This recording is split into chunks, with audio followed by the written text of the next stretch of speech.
You are watching Access LaPorte County, Channel 97. Coming up next is the July 14th, 2022 meeting of the Michigan State Board of Aviation Commissioners. You can find more information on this meeting by visiting www.accesslaportecounty.org. I'd like to call the Board of Aviation Commissioners monthly meeting, July 14th, 2022, to order. Members present, Greg Poulin, Jeff Bartlett, T.Y. Okeson, and myself, Kirk Hunter. All members are present. We have a forum. Also present, Jessica Ward, Airport Manager, Paul Schaefer, BFNS, and Gene Simmons, City Council Liaison. Did everybody get a chance to read the minutes of the May meeting? Yes. Can I get a motion to approve, or do anybody have any issues with that? I make a motion that we approve the May minutes for the Board of Aviation Commissioners. You have a second? T.Y. All in favor? Aye. Motion carries.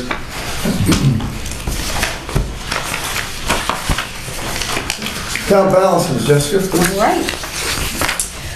All account balances are within our projected monthly balances, with building repair still being the exception.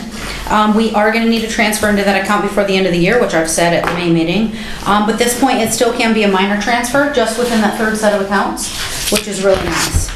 The City Council did approve our local matches for the AIP 27 and the bill federal money that we're receiving at their June 21st meeting. I attended that meeting accompanied by Paul, and I gave an update on the runway extension project at that time, as requested by Gene at our last meeting here. So that went really well. Council had really great comments, told me thank you. I gave them information that they needed. They, approved what we asked, and so we're all good there for our local matches for this year. And actually, they approved the local matches for the next 5 years of the bill fund. Ooh, nice. Yep, so that was really great. We have used 66.31% of our aviation fuel budget. Is that even correct? Okay. Yes, it is. With the cost of fuel being so high. So I've actually requested an additional appropriation in that account, which I'm going to talk about in a minute in my manager report. So stay tuned for that. Other than that, everything's fine. Good. Fuel sales. Fuel sales. Overall, we sold 2,664.4 gallons of 100 low lead, 4,130.1 gallons of Jet A, and 560.2 gallons of Swift fuel in June, which was a record for Swift because we have a 1,000-gallon tank and we sold, 60% of it, which was great. Total gallons of fuel sold are up 21% year to date. And that's even with, avgas being out since June 16th and that's at least 30% of our fuel that we're losing there. So our self-service 100 low lead price is $6.26 a gallon. This is with our new load we're receiving in an hour. Our full service 100 low lead is $6.41 per gallon. Our Jet A is $5.48 per gallon for both self and full service. And our self-service UL 94 is set at $5.65 per gallon, but it's going to no doubt increase with this next load that I've already ordered. I haven't gotten the pricing yet for that, but if you remember the last load, I had to negotiate it down to $5.25 because they wanted to charge me over $7 a gallon for it. So I'm still waiting to receive their new estimate. But yeah, I'm just gonna, as long as I can price it near what our avgas price is now, I'll get it. If I can't, and they really do want that much, and then, I'm not gonna be able to sell it for over $7 a gallon. Right. We can get fuel here for $6.26 for avgas, so. And that's fuel sales. And if you look at actually the cost of fuel around us, LaPorte went up to $6.80. We're at $6.26. 100 low lead full service $6.95, $6.99 at Valpo. So they're really, really going up around here. And this is, we advertise on our webpage, right? All this stuff on our fuel prices. Correct. Yep, webpage, all the different pages around awesome. AirNav, 100lowlead.com, Yeah. FlightAware, ForFlight, everything. That's great. Yep. So it's a big difference. It adds up. It is. They were priced at $6.80 and $6.95 right there in LaPorte, while we were still at $5.75. Good. So Knox getting so cheap. we had a huge. We were at $5.75, and I just took it up to $6.26. So they're going to bring theirs up because they always look around, and they saw me at $5.75. And they were more than me before at They must be in their 585. strategic reserves. So, but they'll bring it up. They're probably gonna have so much traffic. So there we have it. That's aviation fuel. What's your management report? Sure. Jessica, hangar door? The airport hangar door support arms installation update. Ramsey Sheet Metal, they haven't been out to install those door support arms on the overhead door in the maintenance building yet. But I was told that we were put on the schedule, so I'm sure the work will be completed by the end of this year, which we really need it to, so we can close out that encumbrance, because it was from 2019, if you remember, it's still sitting out there. They did half the work, they haven't been paid the $6,800 of the work they have done, because we're waiting for those support arms. But they also had to build the support arms and then bring them out and install them. So we are on the schedule, so hopefully, we get that done soon. Middle school drone camp. We have purchased 2 drones, 6 software packages, and 6 computers to use for this camp. The equipment has come in, and 1 computer with the software already installed is set up in our room over there. Carlton Bishop, who is running the camp, has been notified, so he can come pick up a drone, get familiar with it, and the other software for our camp. And then the 5 other computers and software packages are here as well, but I told them, please don't set them up yet. I have no room for 5 other computers until we get closer to the camp. So we have them in our room over there locked away, and they will be out to use as soon as we start. I can't remember, is there an RSVP for the camp, like so many slots? I think, we're gonna do, I'm pretty sure it was like up to 12 students, because then 6 can kind of be on a computer doing that stuff while 6 are out with the 2 drones, is kind of what they had it set to. So they're hoping fall, after, kids get back into school and stuff, that we can, send out information and, get some kids out here to check out some drones. Perfect. How are they gonna do that if they get more than 12? Just Maybe put them on a list for next time, or, the next camp. I guess if you have so many, maybe a lot. Can I do 2 or 3 camps for the summer instead of just 1? Yeah, maybe. We'll check out this one in the fall and see how it goes, and and we'll just go from there and see, what the need is. Maybe we can do multiple camps at one time, just different days or something, you know what I mean, if Carlton can commit to that. It's great though. I'm glad we have. Because he's doing it for free. What about costs to the students? Is there any? None, free. Fantastic. And this is all donation money that we used for the camp. Nice. The 6 computers were not part of the donation money, but the city didn't have any extra computers, and they needed extra computers anyways. So these 6 are computers that they were gonna have to buy anyways. So they just brought them here for the camp first before they set them up like down in the EOC room and stuff. Avgas fuel farm, am I even in order here? Avgas fuel farm repair update. So a Hoosier Equipment Company technician came out to the airport. If you guys remember, I know I've talked kind of a little bit about this, but our Avgas self-service is out of service. It has been since June 16th.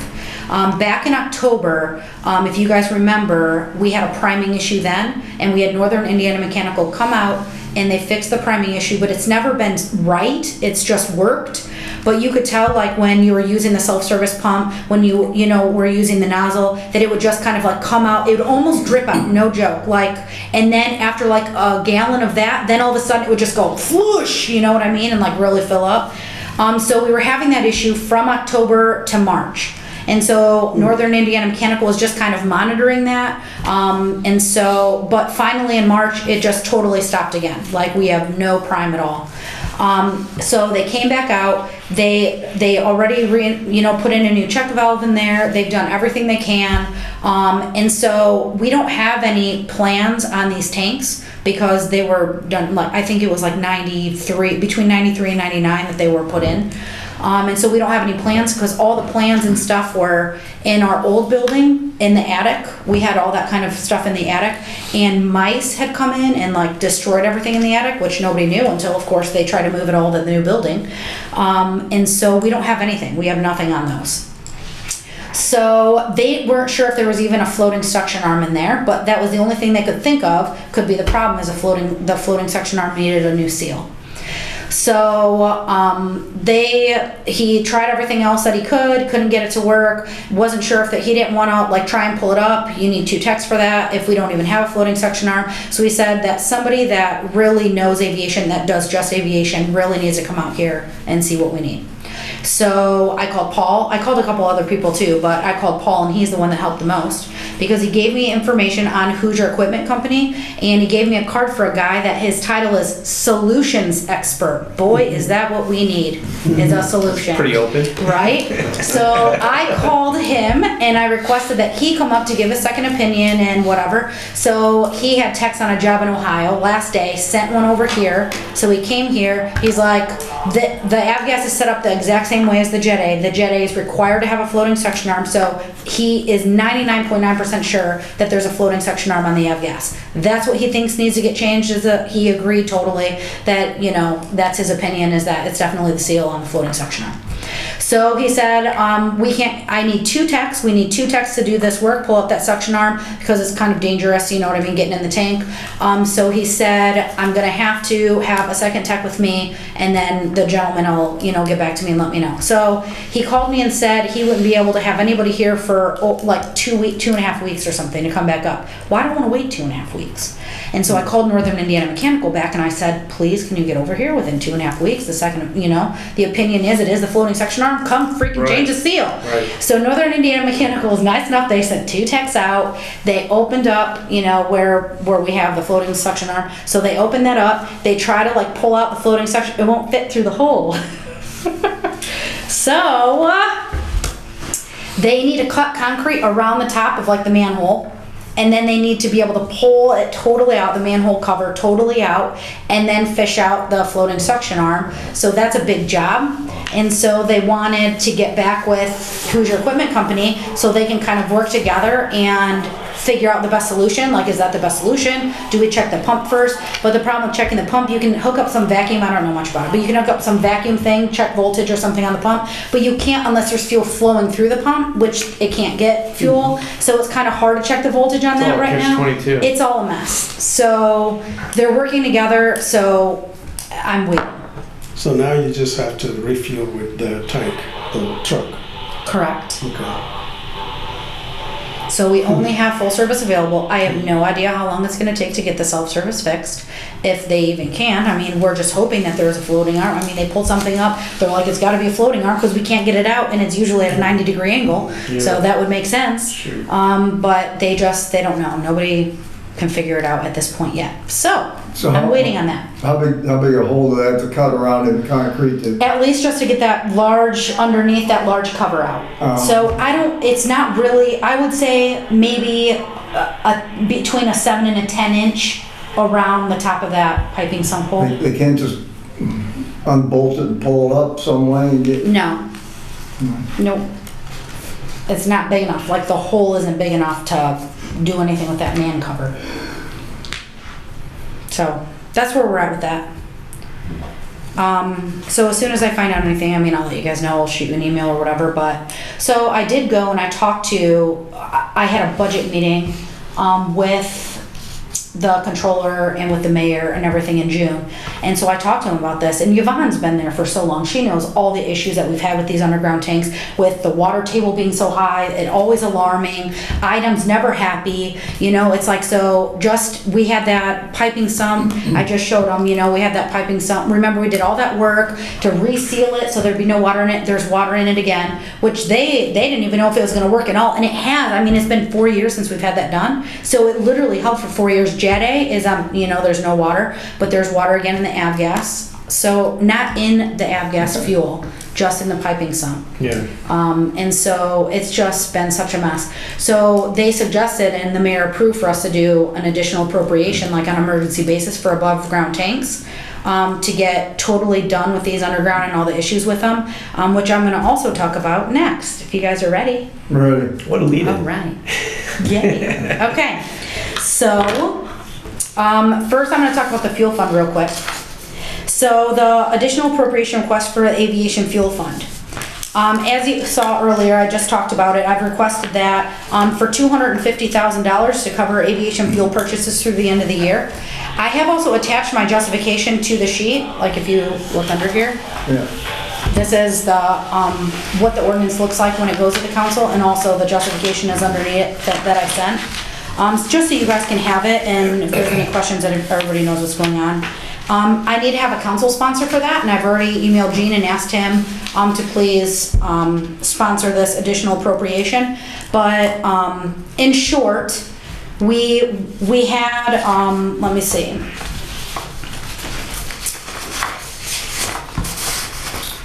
We started with $160,000 in there. And just with our new 2 fuel loads that I just got, with the Swift fuel that I'm gonna order, and also with the avgas, that's gonna put us like, we're only gonna have like, I think $5,000 or something left in this, and we're gonna need definitely to order at least 2 more Jet A, avgas, Swift before the end of the year. And it's just because, you know, prices are coming in so high, the cost of fuel is so much more compared to last year. Oh, it's like over doubled. Right. So we make revenue on the fuel, so it shouldn't be any issue in getting it passed, you know, from the council, because this is obviously how we make our revenue. And we do have the money, you know, in our fuel fund in order to move over, you know, to appropriate it here. But we're gonna need at least like 209,000 is my bare minimum estimate. And so we're doing the 250,000 just to make sure, because you never wanna go and do an additional appropriation on top of an additional appropriation. So she just wants to make sure that we have it to cover, you know, the rest of the year. And so that's what I'm asking the council, and I think it's gonna be on your next, the next meeting, whenever that is. Meeting this coming Tuesday? Yes. I think it was put in, but I need a sponsor first, and so I emailed you and asked if, you know, you'd sponsor the additional appropriation for the fuel fund. Sure. You're the best, Gene. Yeah. Or else we can't get fuel, and then we can't have any revenue, and that'd be silly. Thank you.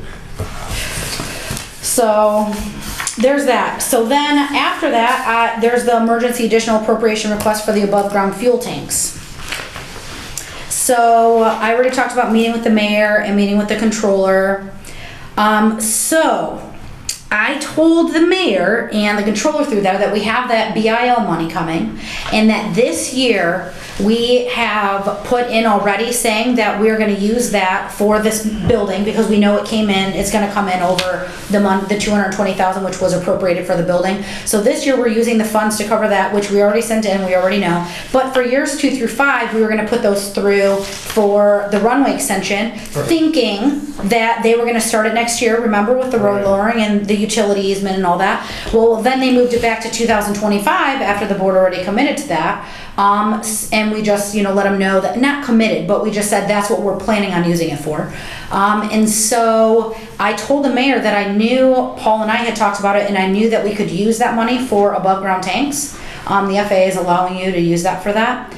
So I told him that if we commit that money to the above ground tanks, then we're only gonna, it's $800,000 roughly to do 2 above ground tanks with everything. He sent me an estimate for that and everything, which I'm gonna send you guys because I didn't do that.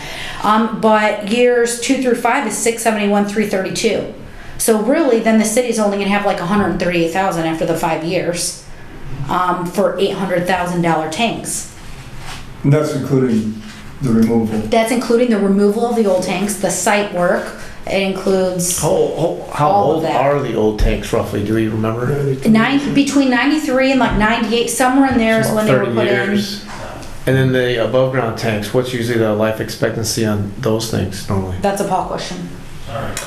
You know, it's I a would agree. mechanical. I know there's a lot of variables Right, involved, it's a but- mechanical piece of equipment. It's a pre-engineered system. We won't design it, so you buy them. Yeah. You buy them from a vendor, just like anything else you buy. But most likely we can expect same thing.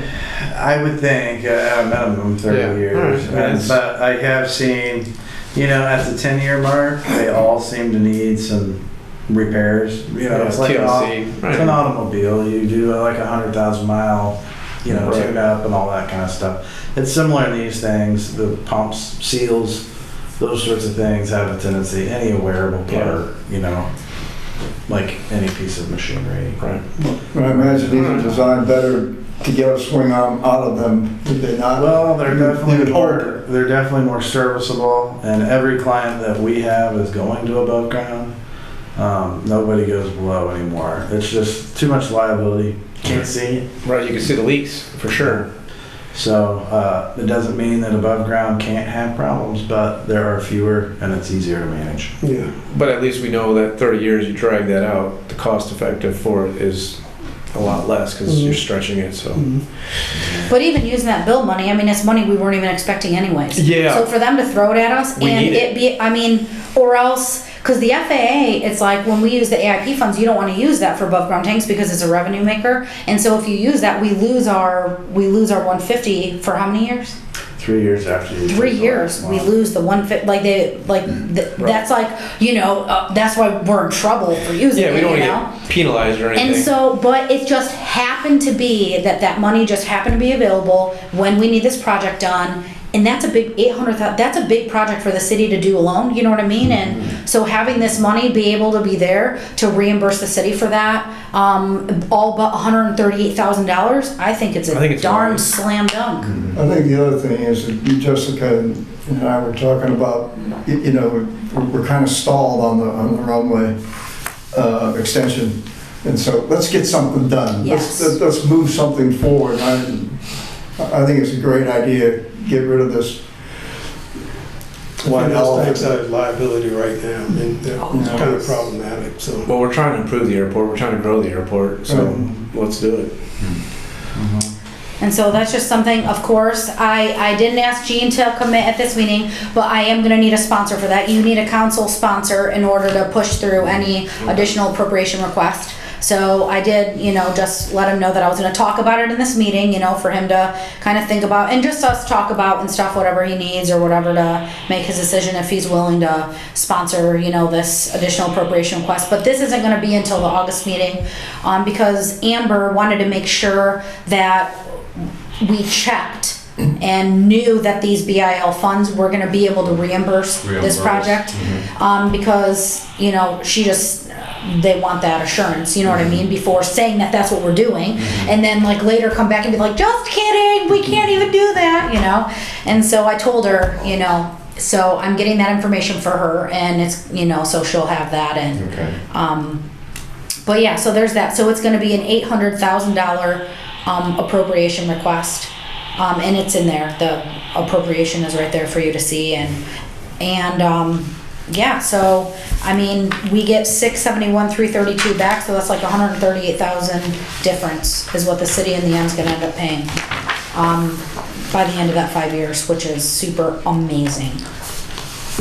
But I think maybe we should have a motion just to like support the additional appropriation, a support, us asking the council for the additional appropriation For the and fuel also, for the fuel farm and also, requesting, that kind of committing that we'll put the BIL funds towards that for years 2 through 5. I thought you just said we'd do that in August. No, it's gonna go before them in August, before our meeting, because it's gonna be on their first August agenda. Oh, I see. Yep, so, I don't even know if it's a requirement, but talking to Paul and Kirk, we just figured we might as well at least make sure that the board supports, the requesting Anybody for the have any above ground issues with tanks that? and. I support that, I mean, I have no issues with it, so. I agree. Make a motion that we support the BLL fund to upgrade our fuel farm with BLF funding 2 through 5, years 2 through Yeah. 5. and asking the council for special appropriation. Yeah, I support that motion. I have a second? All in favor? Aye. Aye. Motion carries. Thank you. Awesome, and that's the end of me. Paul? Unless you guys aren't tired of hearing from me, I could talk more if you want. No? We're good? All right. Moving on to Paul. You did good. Yeah. You're doing good. You're done. Well, the first item is improve the runway extension. So, as we talked about, the stall is real, and the new funding calendar is on the back of your agenda. But they bumped us. We were supposed to start next year in '23, and they bumped it up to '25. And the basic, That's not even actually what I said. yeah, it's But I that wanted you to know. who eye it was. chart on the back of their agreement. So that's the only reason I put that on. So, it's frustrating because you have literally done everything up to this point to be ready. All we need is money. There's no other steps in FAA world to accomplish other than pay for it. And the pay for it part is the problematic part right now. And it's just the situation, there's all kinds of things that combine to make that money part harder than it used to be. Inflation is certainly a big thing. There's a lot of projects right now that are coming in 2 and 3 times the engineer's estimates, statewide, nationwide. And so what happens is those projects still need to be done, particularly if it's a runway rehab. But instead of it being a $3 million runway, it's a $6 million runway. Now they've got to take that $3 million and push other projects back. So there's been a lot of projects. There were basically, this year, or there were 12 general aviation projects from 2021 that did not get funded, that were planned to be funded with discretionary. They got pushed into 22. Of those 12, it looks like we'll only be able to afford statewide 3 of them with the money. So you can do the math, those remaining 9 now go to the next year and the next year, and it kind of snowballs back. And that's really what's happening.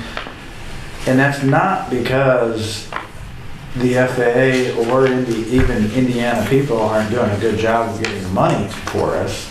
They are. We traditionally get $40 million in discretionary. Last year we got $60 million. So we got a $20 million bump in the discretionary pot. The problem is that the needs have, 1, increased in cost so much program-wide, but 2, there are also significant projects at the primary airports in Indiana that are requiring big dollars. So you have a $160 million runway rehab at Indianapolis. Well, it's a $160 million project. You only get $40 million a year. You could do the math. It takes 3 years, 4 years to pay for that one project. South Bend has also got a huge program, $75 million taxiway, followed by $100 million runway, followed by another $60 million taxiway. So the issue over the next 5 years, where they had planned on funding several runway extension projects, yours being one of them, is that the money is just being pushed back. And it's not that they support it any less, they say. There are some problematic things on it. The environmental has a 3-year shelf life. That was the biggest. What was that again? The environmental has a 3-year shelf life. Mm-hmm. That was the biggest hurdle in our whole project, was the environmental. So luckily they do count spend. It doesn't have to be turning dirt as starting the project, so they count spend with respect to the 3-year clock. So we have spent money even this year on it. So we'll, assuming we can still put a little bit of the entitlement money, which is the plan, which you should be getting the grant paperwork in process to execute this year's grant, or we'll have to, once we get that in place, we're going to have to talk about it, because this year's grant was to advertise for construction projects next year that we don't have any intentions of actually building, so we probably don't want to do that. But we don't want, at this late stage, we don't want to throw a monkey wrench into the plans. We need to take the grant, accept it, and then work after we get it to rearrange it. So that's where we're at with that. But the good news is the 3-year clock on the environmental exploration has not started, because we have spend on the project. So that's a good thing.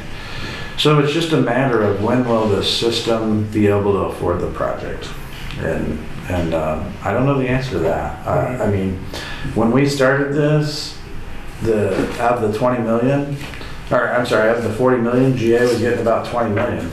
So I really liked the odds of, and everybody loved the project, and so I really believe that it would be funded relatively, not easily. It's always been a big ask, but it was plausible. Today, as I look at it, I'm thinking, I don't know if this math is ever going to catch up, and so I'm not trying to be doomsday on that. It's just real. So we have reached out to Senator Young's office on some fixes to AIP, because the big picture nationally, some of the things that don't help are The AIP program that we know today was established in November of 2000. There has not been a raise since November of 2000. So I don't know anybody in the country or any other mode of transportation that hasn't gotten an increase since 2000. But, so you factor that in, 0 increases.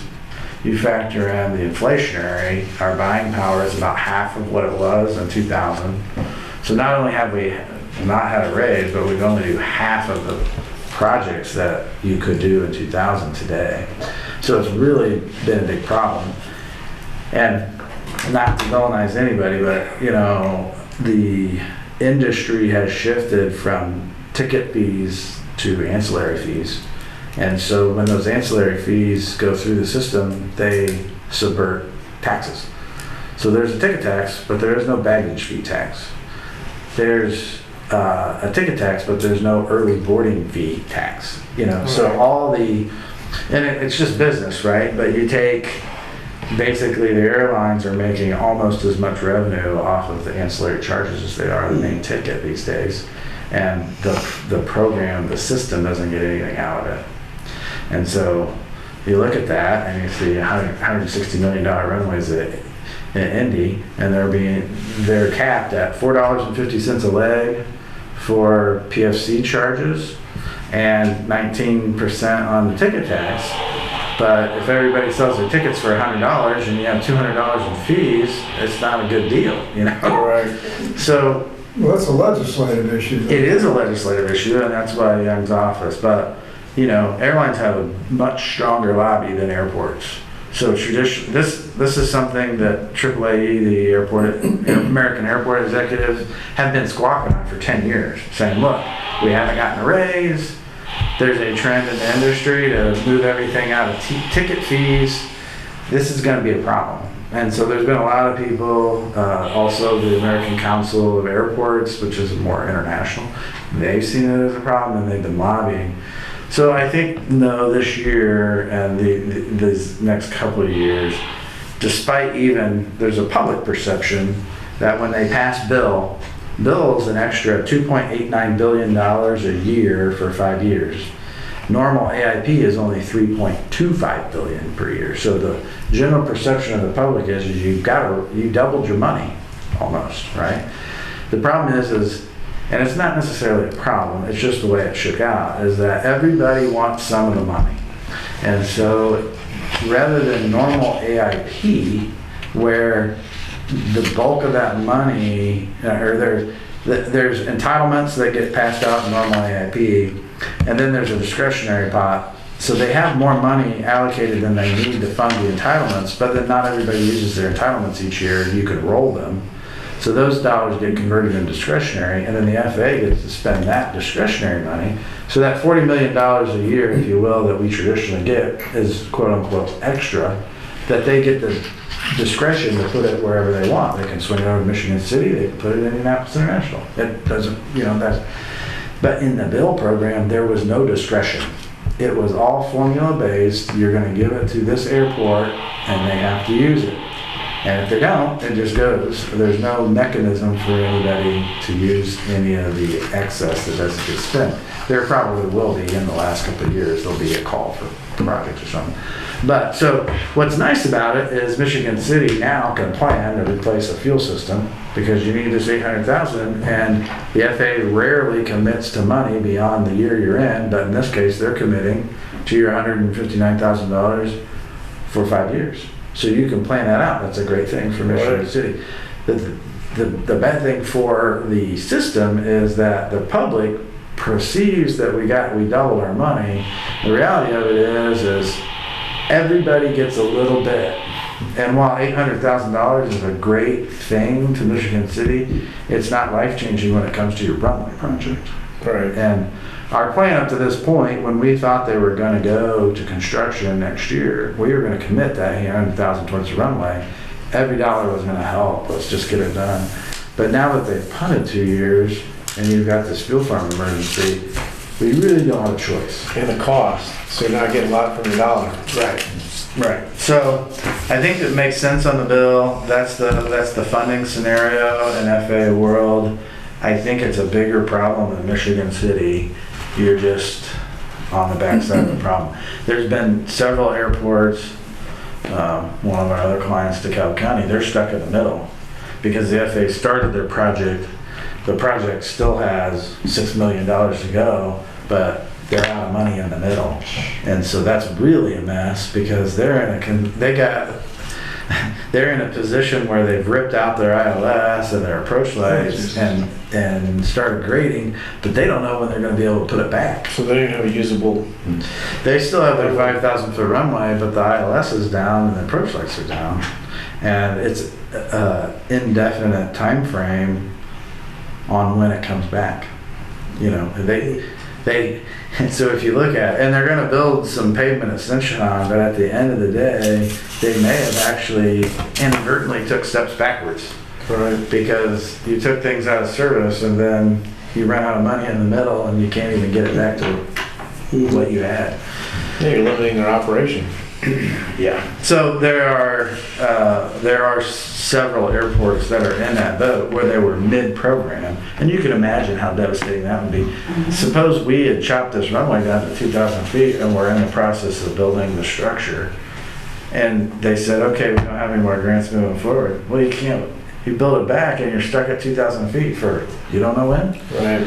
So, you know, it's a problem that. While it's not ideal, at least you have what you have for right now, and the project's not dead. Everybody still believes in it. So that's the update on the runway extension project. We do have the new schedule for the funds. The good news was, and we reported this to council, you know, through the series of grants and pieces and parts, we have the land secured for the runway extension, so at least we're not battling that anymore. And we've reimbursed the council's initial $444,000 investment that they spent on the road design. We still have the road designed up to that stage 3 NDOT plan. So that's still there, and NDOT still supports that lowering and all that. So that's all, we're back to even with the council at least, and they have set aside that money. So when the project does get legs again, we've got the money there to go on. So that's runway. Any questions on runway? No. Thanks. Good. And I'll give Greg credit. When they came out with the original funding plan that we were starting next year, he goes, I'll believe it when I see it. So you're the reason this happened. Yeah, give him credit, all right. Jinxed it. Thank you. No, I mean, it's just, who would have known we would have had a worldwide pandemic? Release- Recession, Release the funds. All those things. Okay, so on the snow removal equipment building, you already approved the plans back in March and the spec book. We have to tweak it a little bit for the new advertising date. So today we're asking for you to advertise that. And this is with the budget that Jessica's presented prior. The first year bill will be put towards it, and then some riverboat funds. But the plan will be to get bids in on August 25th. And this date, hopefully, because the problem with Bill is we don't have the official date on when the grant will be written, but we're assuming it'll be somewhere in and around September. So this will allow us to have a bid hold of 60 days and hopefully get an executed grant in the time frame there. So Is there a chance that we advertise the bid for the snow removal building and we don't get anybody any interest? yes, we've actually had 2 building projects that have 0 bidders this year. That's what scares me. Yeah, we've had 2. Most of those were pre-engineered metal buildings.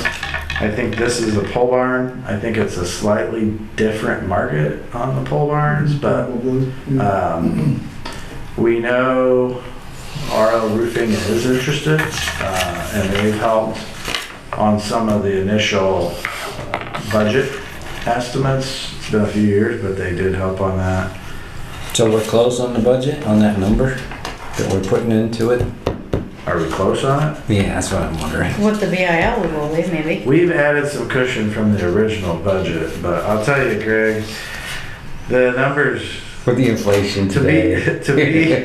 be an estimator in this world today is like pulling stuff out of your wazoo. I mean, it's just nobody knows where it's gonna come in. To be honest with you.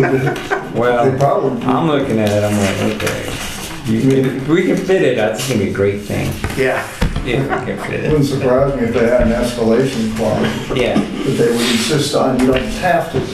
Yeah, so that's the other thing is we get bidders, and let's say we get a good bidder, and our bid hold we put in there is 60 days, because that's, if you go more than 60 days right now, you won't get bidders for sure. And that's been the big problem on the hangar projects that we've done, is we've had 120-day bid holds to satisfy FAA timeframe, but they're like, nope, no way, there's no way I'm honoring my price for 120 days.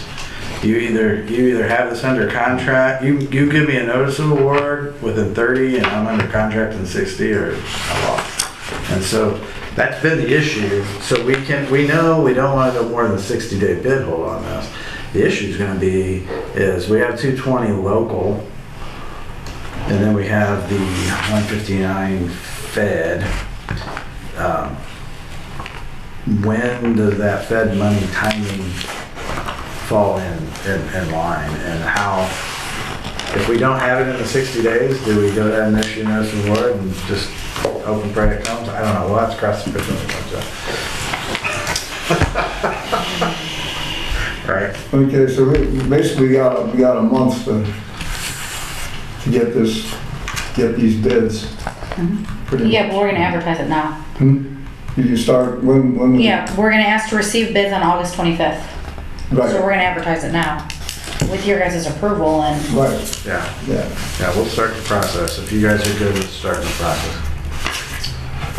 I'll make a motion that we start the bid process to project, or projected date of August 25th, 2022. Do I have a second? Second. All in favor? Aye. Motion carries. Thank you. Okay, the next item is the disadvantaged business enterprise DBE policy. This was in the report that Jessica sent out.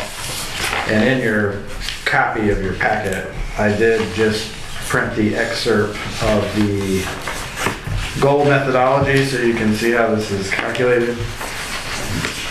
But long story short, one, it's a requirement to receive $1,000.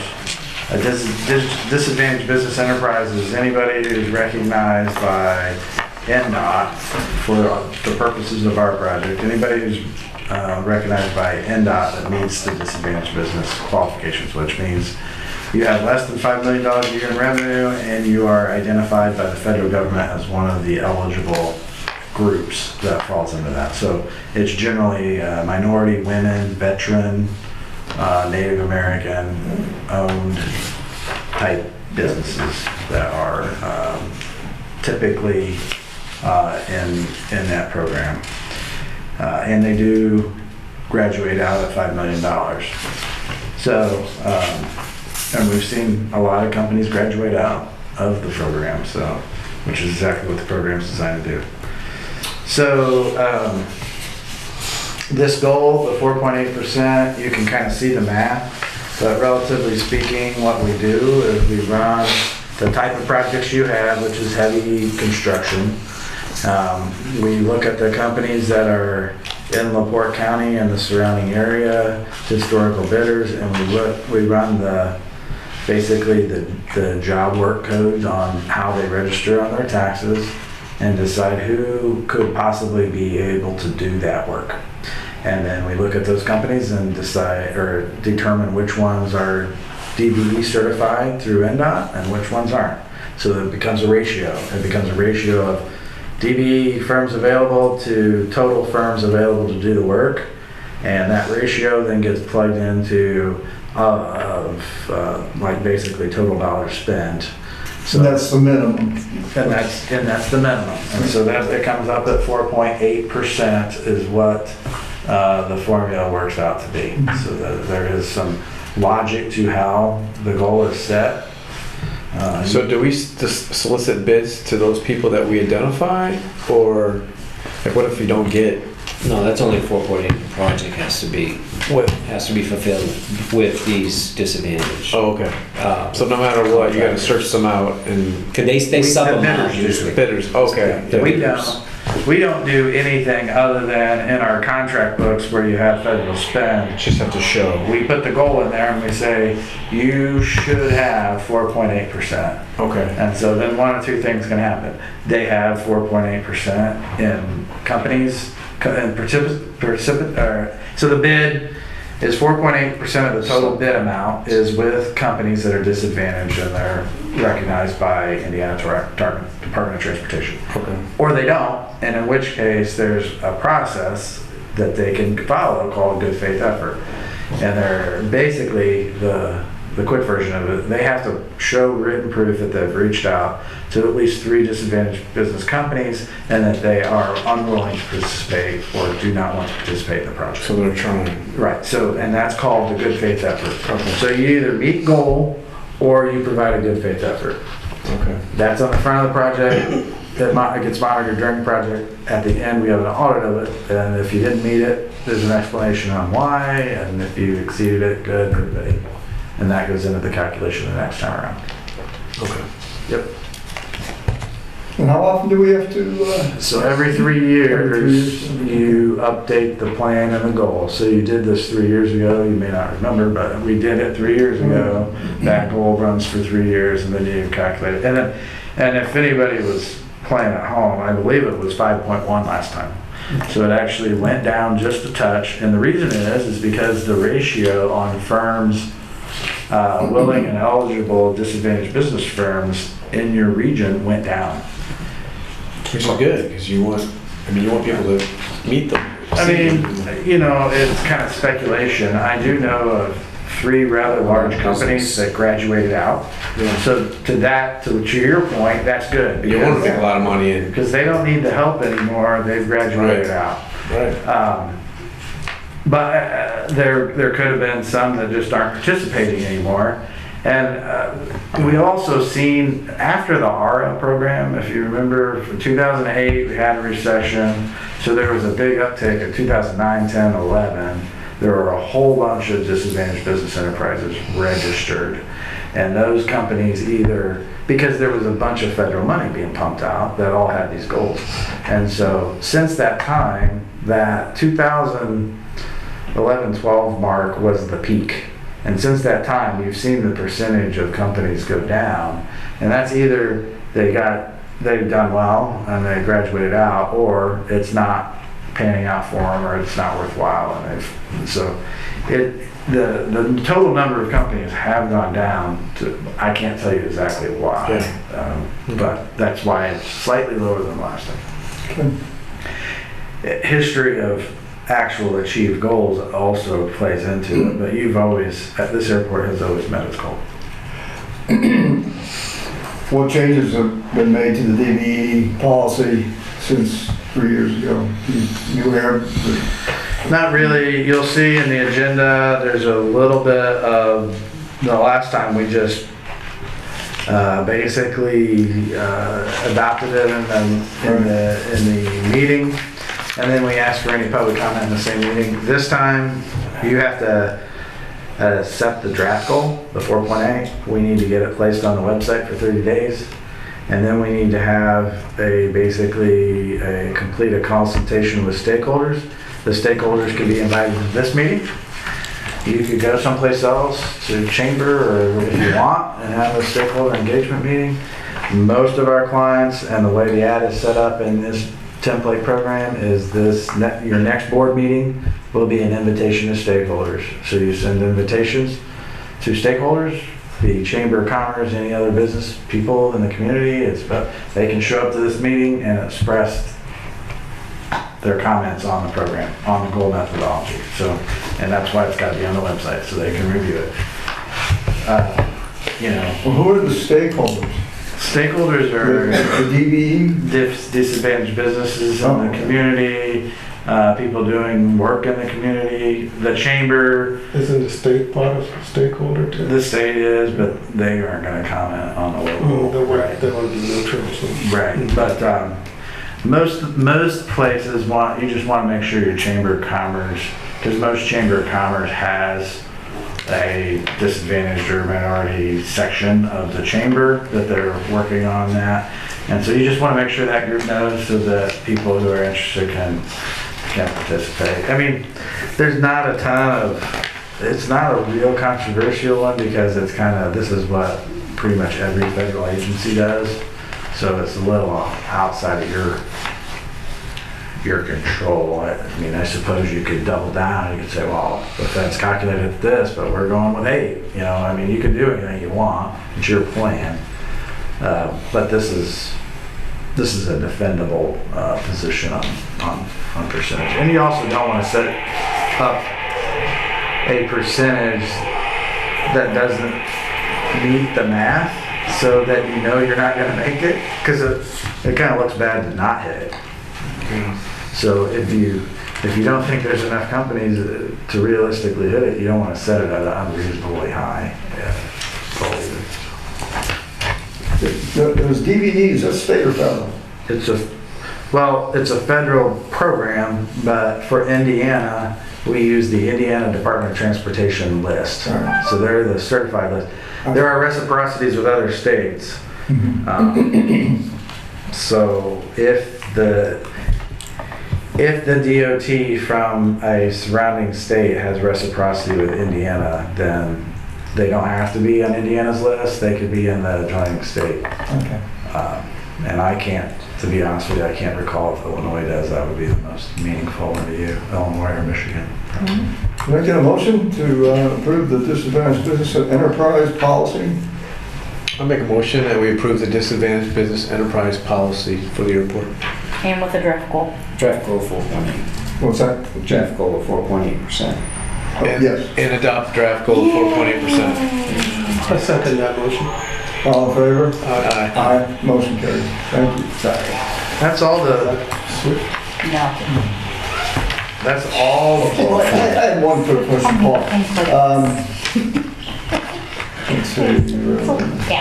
Oh. 3,000 gallons back. Oh, yeah. This comes in like literally a $3, which is good because it's like, The anticipated closeout was beginning of this year on the extended run They're on done. 220 Phase 2. Yeah. And we didn't meet that because of, We have submitted everything for close. We're just waiting on Victor to, basically that last, whenever you draw it down below 90%, so we're at 88.4, we could make another draw up to 90. But in order to draw it, Victor has to he's got to do an audit of the final, and that's the process. We're just waiting on Victor. Yeah.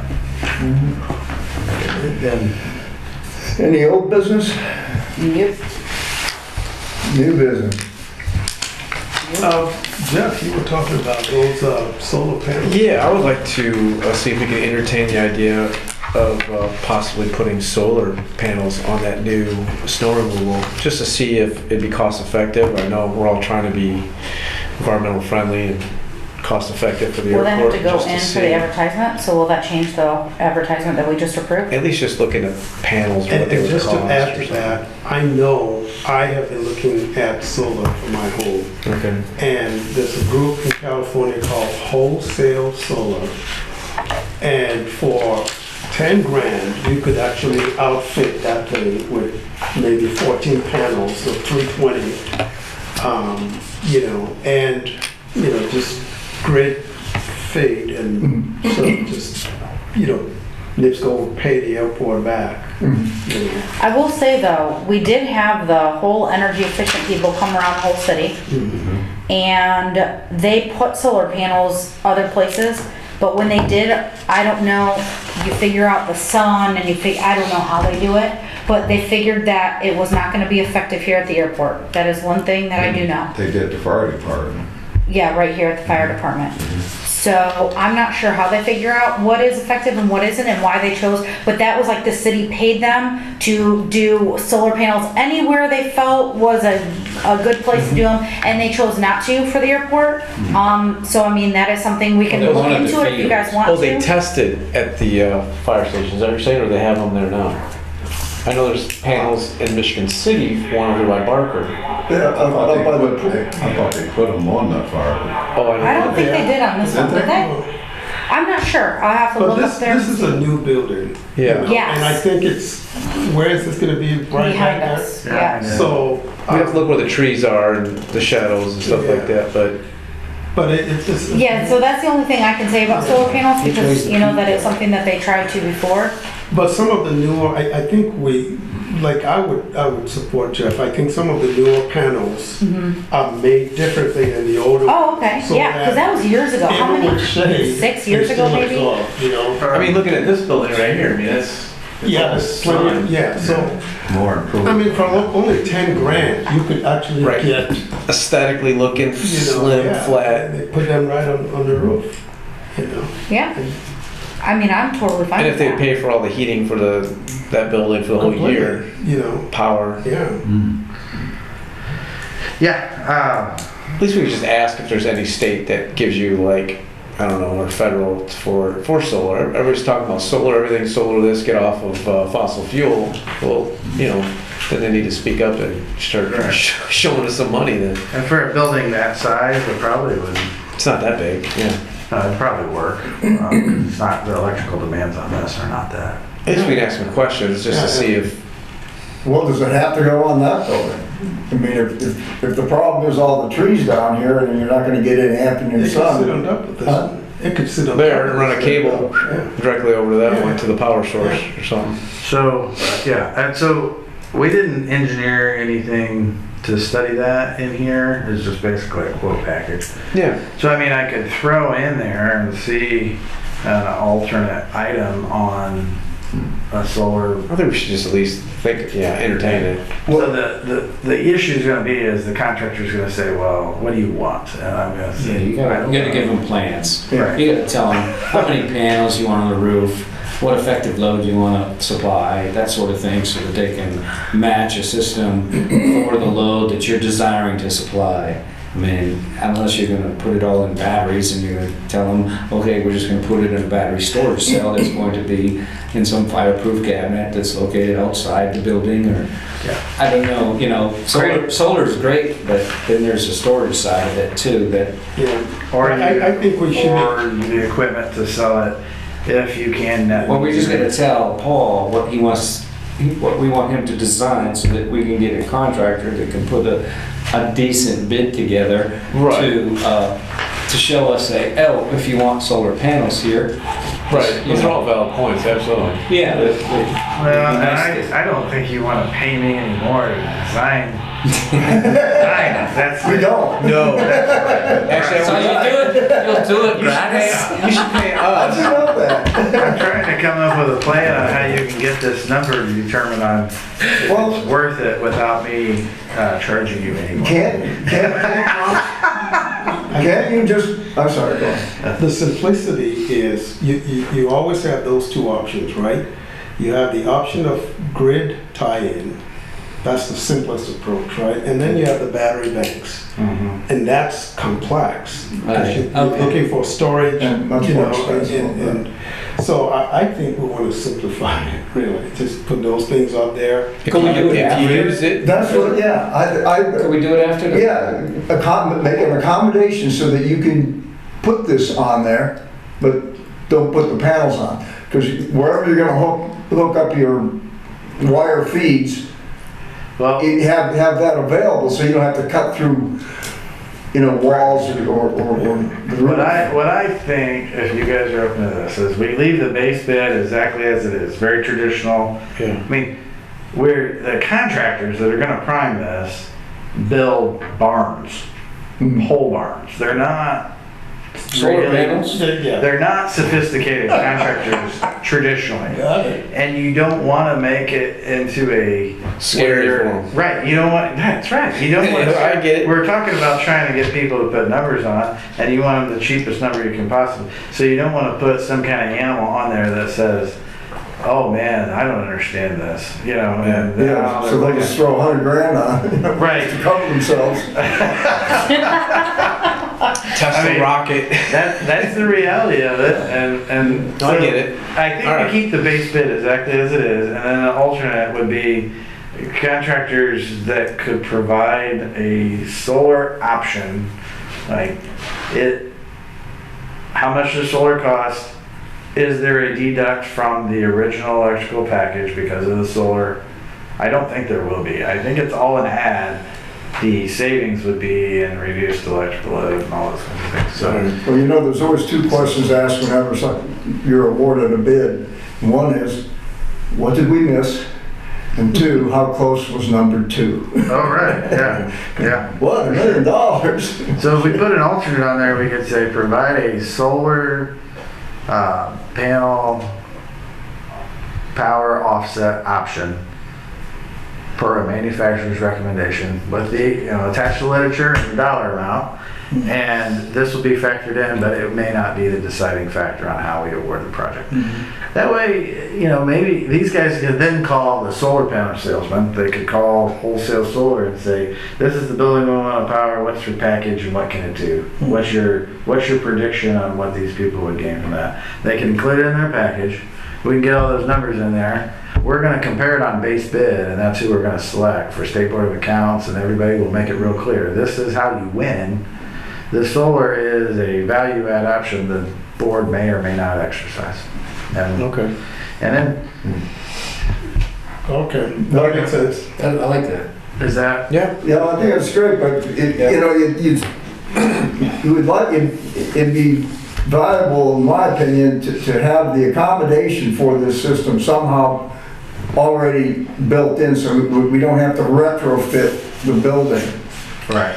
You said you're dealing with that Yeah. wholesale? But there's no retrofitting anything. Yeah. All you gotta do is, if it's a tie-in, Tap it you in. just bring the wires in. Well, that's right, yeah. There's a little thing you get from wholesale, and then you put it on the top, and then somebody from Punch a NIPSCO hole. comes there, and then boom, you tie it in. Yeah. So, all it, I think Paul's ideas. Most of them are kind of they're plug and play from my understanding. I'm Yeah. definitely not an expert. Yeah.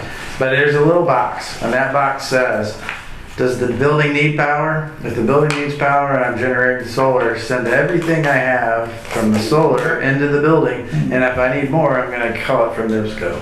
All right, and then if the box says, oh, I don't need power, the building doesn't need power right now, it's not calling for anything, I've got extra, I'm still generating power, and assuming it's net meter is allowing to NIPSCO, it puts it into the NIPSCO out. Yeah. And Yeah, that I- generates money for us. Or, Or offsets later charges or something Yeah. or whatever. yeah, but- your airport use. Yeah, I mean, I'd like to see us be able to do that. The NIPSCO side of it, you're right. Legislatively, there were some changes where Indiana legislature made it against the rules to Sell back to this. Well, the power companies have to accept the power. Yeah, they were trying to reduce the opportunities for Yeah, but I don't. consumers. But there's a big rigmarole on do they buy it? What's the price? Who establishes the price for the power that goes back in the grid? Right. And that's, it's retail, there's wholesale, retail, and there's all these different structures. And so on that net metering, it's like, how much do you need? How much are you giving back? That's the net. How much do you get paid for what you get back? I think that's where Yeah. the rubber meets the road, and like, you're getting. Yeah, I think Indiana, I think the state kind of regulates Right, NIPSCO, and so they can't refuse right. to pay you how much, the going price is right now. I don't. So on a system this size, and this is what the city's consultant probably did, is you gotta have a system of a certain size before you can start paying back selling enough back to NIPSCO that it pays for the infrastructure that you bought extra. Because you're gonna have all these roof fasteners and to pay for the box and to pay for all the wiring and all that stuff has to, somehow you gotta have a return on the investment on what you get back from NIPSCO or what you save in your own personal power. That math needs to work. So the city consultant, I'm guessing, said, boy, for the airport to make this worth its while, I need all these fields. And we said, no, you can't have the fields. And okay, never mind. Yeah, I get it. Right. So, Well, you have to consider the fact that you're gonna have to replace those panels typically in 10 years or so. I think they've gotten They a little last more longer efficient. than that. I think they last longer than that. Are they not? Yeah. The better panels now too, Yeah. so. yeah. But let's, if you don't mind, we'll add an alternate on there and I'll just say a solar powered offset solution as provided by the contractor and we'll consider it. Yeah, just something. Just Yeah, let me get the start. Okay. I'll think about some stuff on my own too. I have to see why you guys can come up with something. Yeah. Sounds good. Thank you. Okay. Claims docket. We're working at Pass it that. around. I just need signatures while you're waiting. This is for the farm release across there. You guys approved at the last meeting.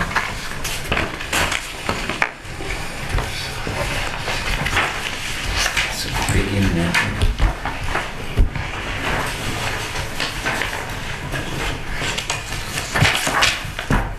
And that's just signature for land lease that was approved previously for James Kleine. He signed it, I was waiting for them to sign, so now I just need your signatures.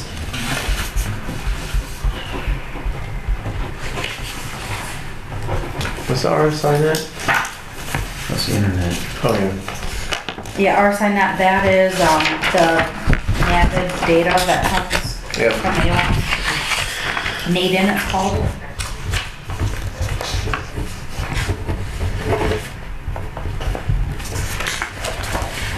Was that not working? No, is it? No, it's just our invoice for it. We get it quarterly. Oh, that's not monthly. Oh, that's good. Yeah, It looked like a big monthly. no, it's just quarterly. I think, yeah, either way.